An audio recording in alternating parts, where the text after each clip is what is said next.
en la mañana. Miren, antes de abordar el panorama internacional, hacemos un contacto nosotros con Carlos Zuniaga. Como saben, Carlos Zuniaga es nuestro compañero corresponsal de Unión Radio en el estado Bolívar. Comenzamos nosotros este recorrido informativo precisamente con el viceministro de Gestión de Riesgo y Protección Civil, quien ratificaba la cifra de 16 personas fallecidas y 36 heridos. Mencionábamos otros dos titulares, pero ya Carlos está con nosotros en línea. Carlos, muy buen día, ¿cómo estás? Buenos días, Román, un saludo para ti y para la audiencia. Cifra oficial, entonces, 16 personas fallecidas y 36 heridos. ¿Ha cambiado eso en las últimas horas? No, se mantiene esa cifra que es la misma del pasado jueves, sí, repetida el pasado viernes por el gobernador y ahora reiterada por el viceministro de Gestión de Riesgo. La cifra de heridos aumentó a 36, han sido evacuados hasta este momento más de 300 mineros, según el gobierno, de manera voluntaria a través de helicópteros de la Fuerza Armada.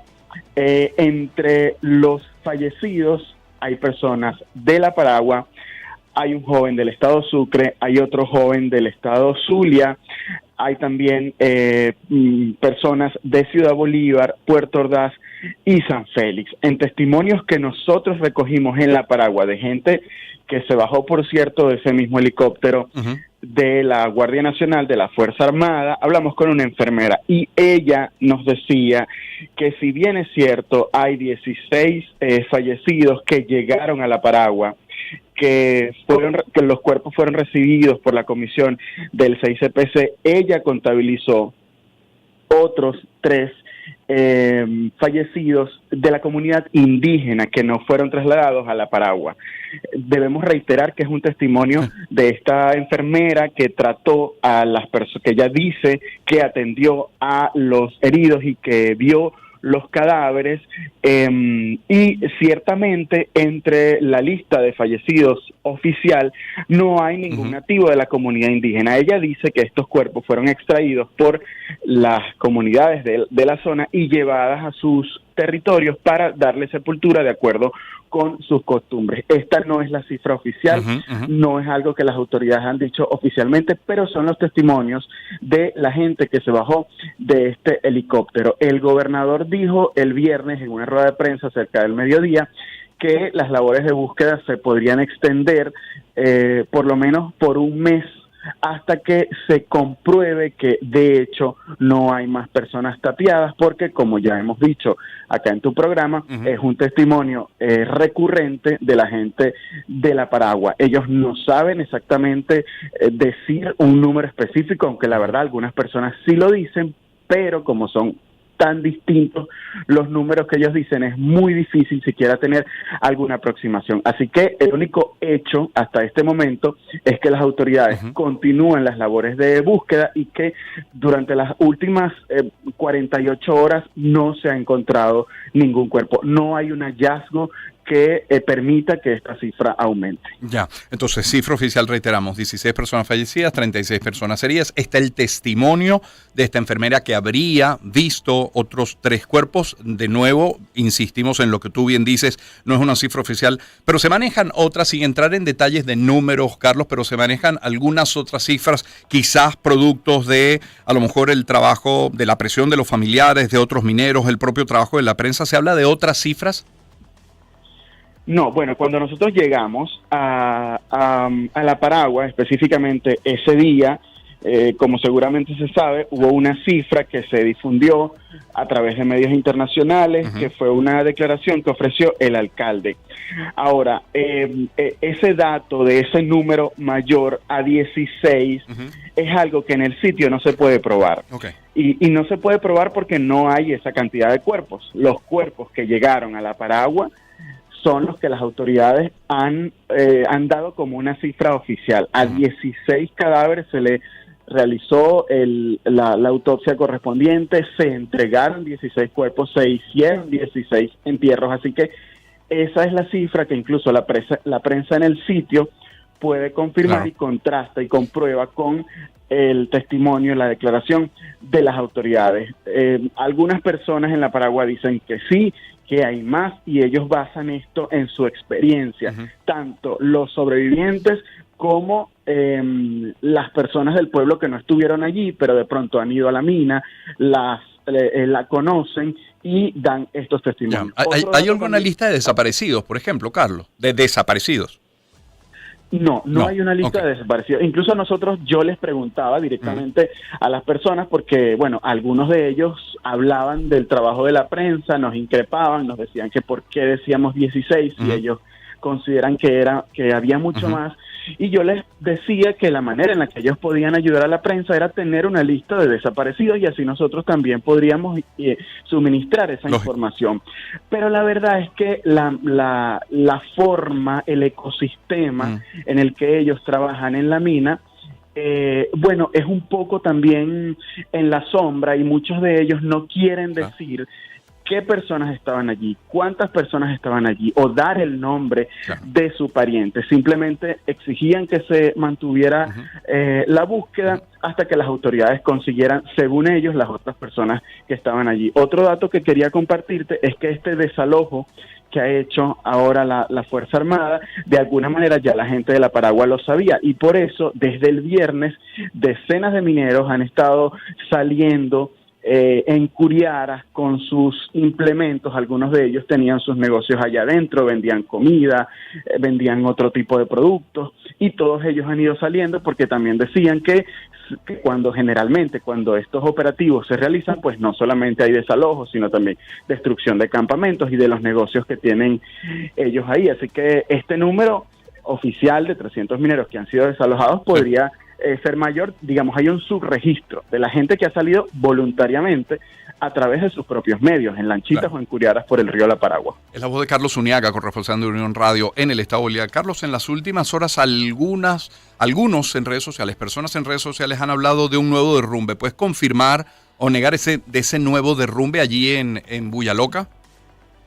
Hasta ahora nosotros no tenemos... ¿No tienes información? No tenemos información de un nuevo siniestro en esa misma mina. Lo que sabemos es lo que han reiterado las autoridades, que las labores de búsqueda se mantienen y que ellos, pues lo que se ha denominado el sistema de gestión de riesgos se mantendrá tanto en Buyaloca como en un puerto próximo que se llama Puerto Uraima, y también en el casco central de La Paragua, donde nosotros vimos que hay un hospital de campaña y que hay, digamos, un despliegue en el aeropuerto y bueno, justamente en el hospital, con esta atención a los heridos que llegaron, aunque hay que decir, las autoridades han dicho que ya no hay más personas heridas. O sea, complicado que en este momento se produzca algún herido. Lo que ellos están buscando es si hay alguna víctima tapiada.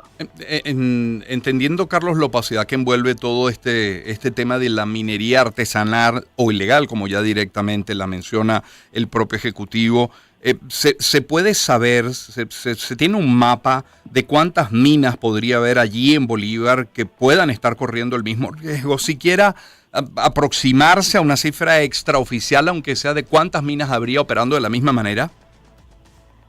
Bueno, son muchas. La verdad, un registro oficial del gobierno no lo tenemos. Hay investigaciones periodísticas que hablan de una gran cantidad de minas, no solamente en el sector de La Paragua, sino en el Callao, Guasipati, Tumeremo. El estado Bolívar es una zona minera históricamente donde, pues, en estos pueblos del sur, la mayoría de las personas se dedican a la minería artesanal o ilegal, ya ahora sí, como dices, llamada así oficialmente por el gobierno, porque no tienen otra manera de subsistir, ¿no? Y ahí específicamente en Buyaloca lo que ocurrió es que se encontró una cantidad de oro importante, un oro que los mismos mineros en La Paragua llaman oro verde, porque no, ellos mismos dicen que no es un oro de alta pureza como el otro oro que ellos consiguen en otras minas, que es oro dorado. El oro verde se vende a un precio mucho menor.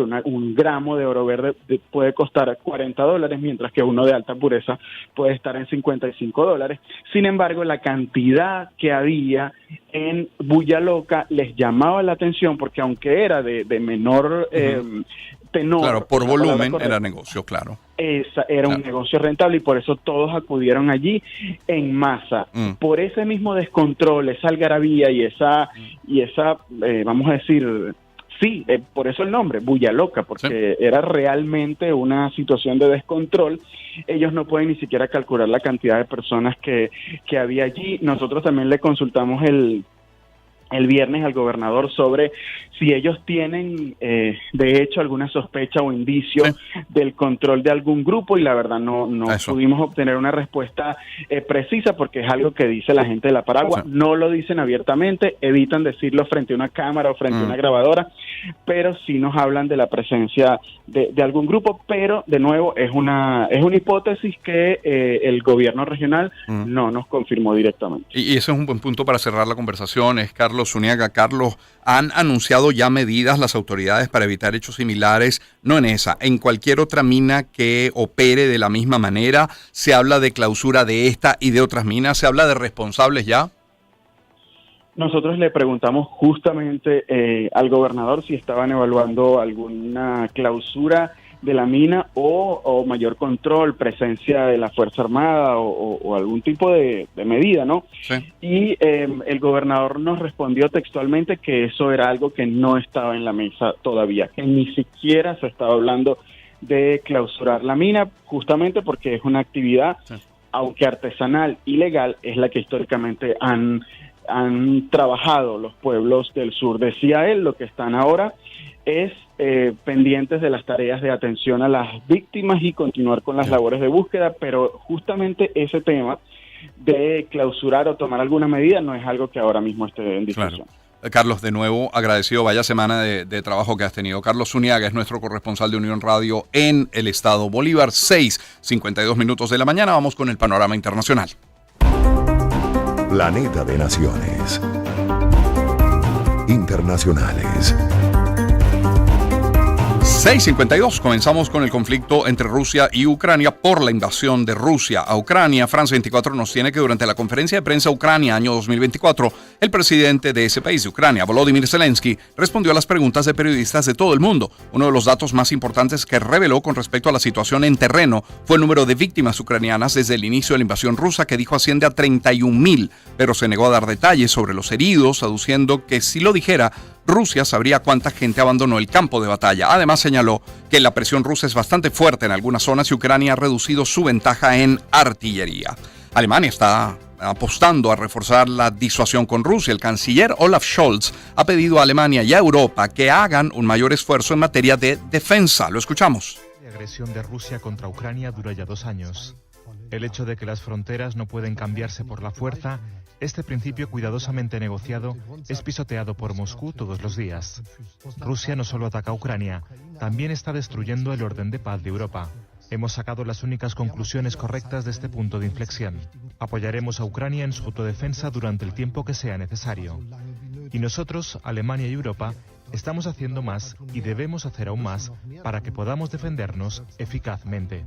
Y la ministra de Exteriores de Alemania, Annalena Baerbock, debió interrumpir este domingo una visita a una planta de agua en la ciudad ucraniana de Mykolaiv, en el sur del país, y a pocos kilómetros del frente de batalla, luego de que un dron ruso de reconocimiento fuera detectado siguiendo a la delegación alemana. Baerbock y su equipo fueron llevados a vehículos blindados para salir del lugar. De acuerdo con fuentes en el sitio, la presencia de estos drones suele anteceder un ataque aéreo. Inicialmente, el aparato controlado por los invasores siguió al convoy donde se encontraba la ministra alemana, pero luego retornó a territorio ucraniano ocupado. En estos casos, lo más seguro es permanecer en movimiento, se informó al entorno de la ministra, por lo que se optó por salir del lugar a gran velocidad. Y el ministro de Defensa de Ucrania, Rustem Umerov, indicó este domingo que su país recibió a tiempo solo la mitad de las armas occidentales prometidas. La declaración se conoce en un momento en que su país sufre una escasez de munición para hacer frente a la invasión rusa. Kiev ha reclamado anteriormente por unas demoras que tienen efectos reales en el campo de batalla, es información de Deutsche Welle.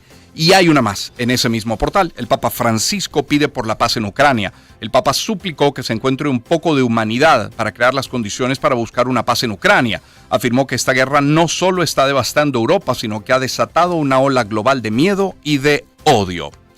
A otras latitudes, el primer ministro de Israel, Benjamín Netanyahu, dijo que la victoria está al alcance de la mano y no puede haber victoria sin eliminar a Hamas. Esto durante una entrevista concedida este domingo al programa Face the Nation de la cadena CBS. También en Deutsche Welle leemos que el Gabinete de Guerra de Israel aprobó la noche del sábado el envío de negociadores a Qatar para continuar las conversaciones dirigidas a una tregua en su guerra contra Hamas y el retorno de los rehenes en Gaza. Por otra parte, Irán condena los ataques de Estados Unidos y Reino Unido contra sus aliados hutíes. El sábado fueron bombardeados 18 objetivos hutíes en Yemen. Los rebeldes chiíes anunciaron nuevos ataques con misiles y drones contra un petrolero y efectivos navales estadounidenses en el Mar Rojo.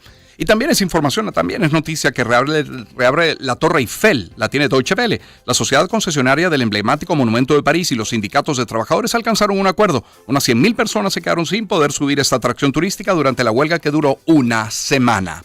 Y el presidente del Ejecutivo de España, Pedro Sánchez, ha asegurado que la lucha contra la corrupción ha de ser implacable y lo ha dicho en medio del caso de las comisiones ilegales por la compra de mascarillas por parte de Koldo García, asesor del entonces ministro José Luis Ábalos.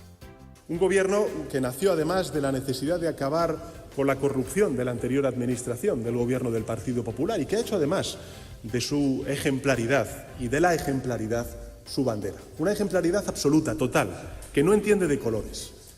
Y quiero además reafirmarme en que esa lucha contra la corrupción ha de ser implacable, venga de donde venga y caiga quien caiga.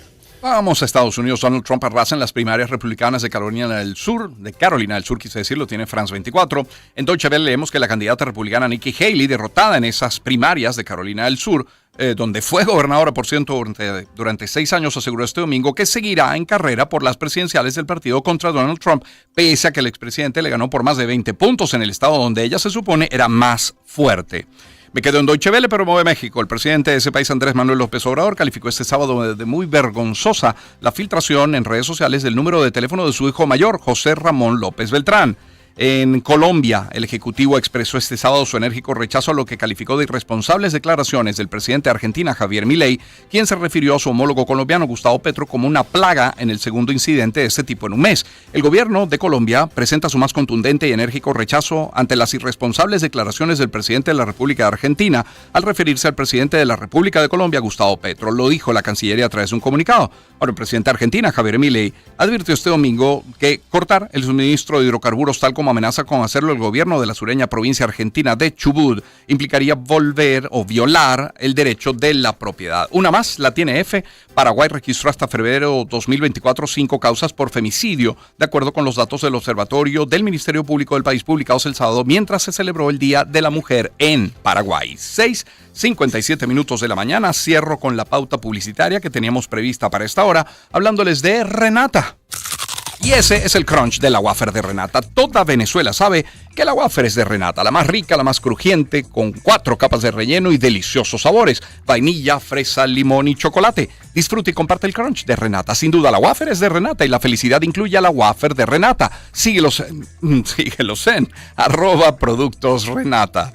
Y hablemos también de Fospuca. Están de celebración porque cumplen 43 años de operaciones ininterrumpidas en Venezuela, contribuyendo con un ambiente sano que garantiza la calidad de vida de las comunidades a las que sirven. Hoy más que nunca asumen el compromiso de lo que hacen con la convicción de que gracias a su labor cada vez hay más calles y ciudades limpias. Fospuca no es solo lo que se llevan, sino también lo que dejan.